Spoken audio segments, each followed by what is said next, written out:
Le mot nidra, l'une des étymologies veut dire le bourgeonnement. C'est-à-dire, de la même façon qu'au printemps, les arbres bourgeonnent, nous qui sommes à l'extérieur, nous savons que l'arbre va devenir un grand bouquet de fleurs, et puis ça va donner des fruits qui eux-mêmes vont faire des graines, et les graines vont planter des forêts. Mais si on imagine être à l'intérieur de l'arbre, on craque de tous les côtés. Mais ce qui fait craquer, c'est cette force de vie qui est à l'intérieur de l'arbre. Donc le mot nidra a à voir avec ce phénomène-là.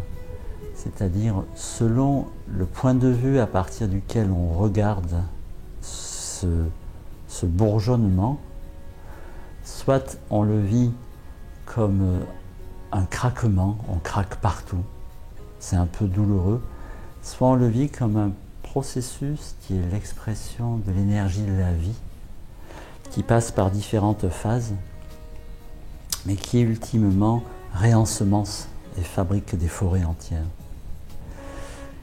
Un deuxième sens de nidra veut dire le sommeil ordinaire quand les gens dorment. Et le troisième sens de nidra, ça signifie l'état d'éveil à partir duquel le symbole qui est appelé Shiva aurait créé l'univers. Bon, il y a beaucoup d'ambiguïté parce que ça a trois sens différents. Donc, encore une fois, soit un état d'éveil qui est créateur, soit un processus de vie, le mouvement de la vie, soit simplement dormir.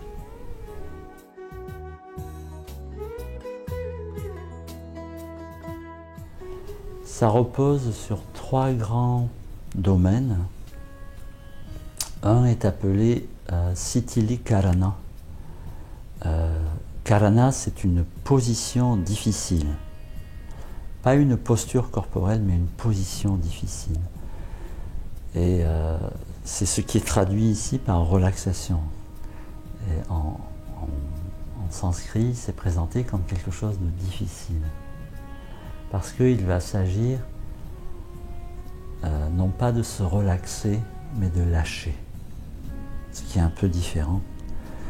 Alors au début, on lâche prise sur des éléments faciles à concevoir, l'anatomie, puis les organes, puis les os, et puis ensuite on va dans des phénomènes moins faciles d'accès, qui sont les organes des sens, donc les yeux, les oreilles, la peau, etc.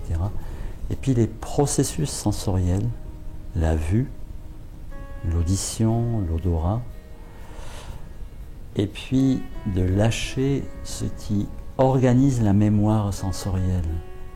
Et c'est là où le nidra commence vraiment, c'est-à-dire chaque fois qu'on a un rapport avec l'extérieur, généralement la mémoire intervient. Et on ne peut pas avoir un rapport direct à l'intérieur entre soi et quelque chose qui est à l'extérieur dès que la mémoire intervient. Donc, il y a la phase d'après, c'est l'observation du phénomène de la mémoire dans les différentes régions du cerveau. On distingue deux types de mémoire. Une mémoire pratique, c'est-à-dire, par exemple, quand on apprend à faire la cuisine ou à conduire, celle-là ne pose pas de difficultés. Et puis il y a la mémoire psychologique, qui sont des souvenirs que l'on garde en soi et qui colorent notre regard sur la vie. Et il s'agit de lâcher prise à ça aussi. Donc quand on parle de relaxation, ça n'est pas de se détendre, c'est de développer un état de lâcher prise vis-à-vis de n'importe quoi. Les objets vis-à-vis desquels on lâche prise n'ont pas d'importance. Ce qui est important, c'est de lâcher prise. Lorsque ce lâcher prise a lieu, surgit quelque chose de très mystérieux que le yoga appelle du prana, qu'ici on appelle de l'énergie. C'est-à-dire, tout d'un coup, il y a un supplément de force, il y a un supplément de vitalité. La grande question, c'est que fait-on de ce supplément?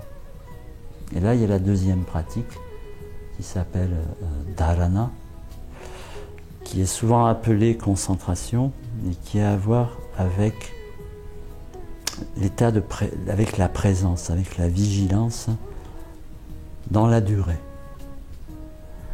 Et là, on annonce 12 niveaux d'intensité de concentration pour développer cette faculté de rester présent dans la durée.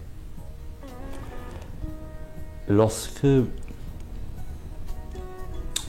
des états importants de présence ont lieu en même temps un grand lâcher-prise, se produit un autre événement qui est encore plus mystérieux que le premier, qui est un sentiment de vastitude, un sentiment de grand silence, et assez joyeux, assez jubilatoire.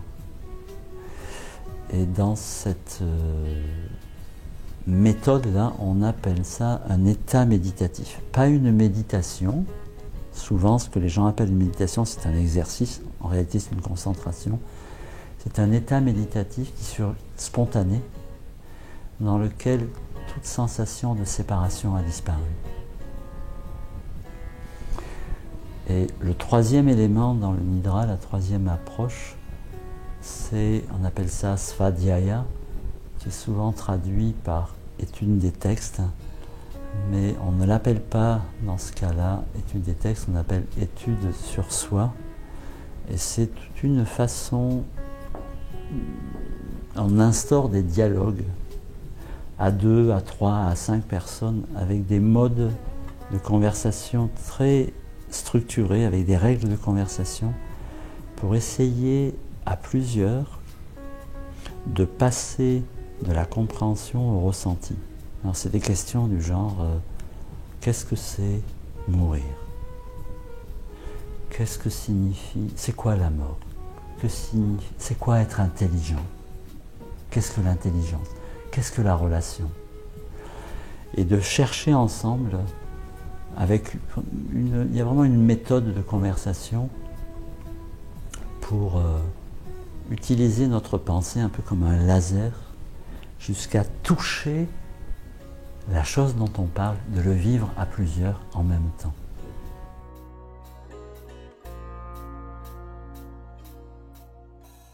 Une des origines du Nidra Yoga, c'est une très ancienne méthode qui s'appelait Asparsha.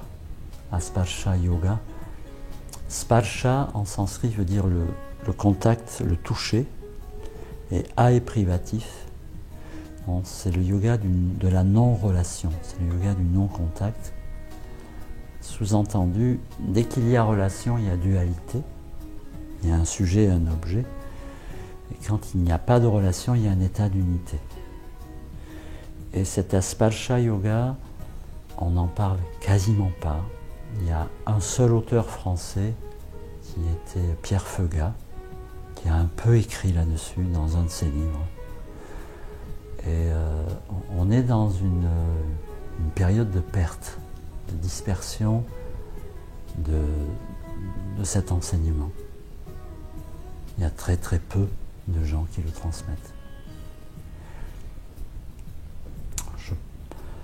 Alors je ne sais pas si c'est en danger, mais après maintenant une quinzaine d'années d'enseignement quasiment tous les jours, quelques personnes ont étudié pendant longtemps, quelques-uns ont commencé à l'enseigner, et on s'est organisé là pour tenter de faire une recherche avec l'équivalent du CNRS italien sur les effets du Nidra dans le cerveau. La recherche va être un groupe de 30 personnes qui vont avoir à peu près 8 à 10 heures de cours par jour pendant un mois, avec des analyses régulières. Analyse, ça veut dire des prises de sang pour faire des recherches sur les neurotransmetteurs, des analyses d'urine, des analyses de salive, des analyses de l'activité électrique du cerveau, des électroencéphalogrammes, donc, sur le quotient intellectuel, le quotient émotionnel, et puis des IRM. Donc les gens vont en avoir plusieurs régulièrement au cours du mois avec donc une pratique intense. Et pratiquer 8 heures par jour n'est pas ce qui généralement est connu en termes de nidra. Souvent, le nidra, c'est 15 minutes à la fin d'une séance de posture. Là, c'est vraiment un enseignement entier où on ne fait que ça. Et il existe des milliers de pratiques, des milliers d'exercices. Et le but de cette recherche, c'est de voir si il est possible de mesurer une modification, parce que le peu de textes que l'on a parlent de quelque chose qu'on appelle le milieu. En sanskrit, on appelle ça le madhya. C'est un point en plein milieu du cerveau. En recherchant avec des neurologues et des chercheurs dans des universités, on a une direction de l'endroit où ça pourrait se passer.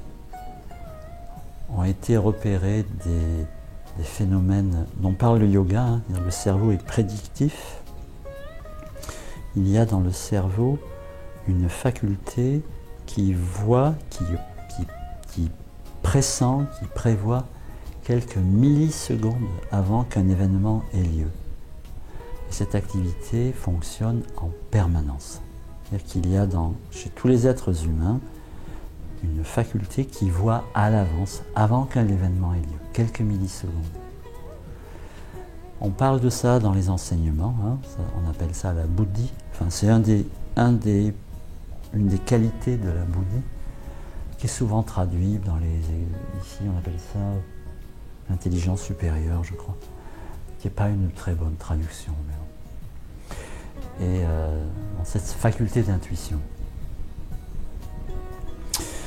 Et on a repéré dans 2 régions qui sont en plein centre du cerveau un phénomène électrique. Il y a entre 7 et 9 impulsions électriques par seconde. Quand la deuxième a lieu, la première s'arrête, mais la deuxième compare avec la première. Et puis la troisième a lieu, la deuxième s'arrête, et la troisième compare avec la deuxième, etc. 7 à 9 fois. Il y a des personnes chez qui la première impulsion ne s'arrête pas. Elle se continue. Et ces gens décrivent des expériences extatiques. Donc ça a été fait à l'hôpital universitaire de Genève avec une dame qui s'appelle Fabienne Picard qui fait des études sur les épilepsies. Et on s'est posé la question là, ensemble si ce dont parle le yoga ne serait pas mesurable, parce qu'elle a réussi à faire des mesures. Mais tout ça réclame un vrai protocole de recherche, et surtout un enseignement intense pendant un mois, avec un échantillon de la population. Parce que des quantités d'élèves ont vécu des changements vraiment radicaux dans leur vie. Certains, ça semble être ce que les enseignements appellent des états d'éveil. On se pose la question, est-ce que c'est mesurable? Et bien sûr, antérieurement à cet état-là, il y a beaucoup de changements concernant la santé physique, la santé mentale, l'insertion sociale, le comportement en général dans la vie. Donc toutes ces choses vont être étudiées de façon à, on pourrait dire, faire de la publicité pour le sacré, faire savoir que c'est possible dans nos vies, parce que les personnes qui vont venir sont des gens complètement néophytes, des gens qui n'ont pas de pratique. Et c'est ça qui intéresse depuis des millénaires toute l'humanité, c'est est-ce que dans le cadre de notre vie quotidienne, on peut être radicalement heureux.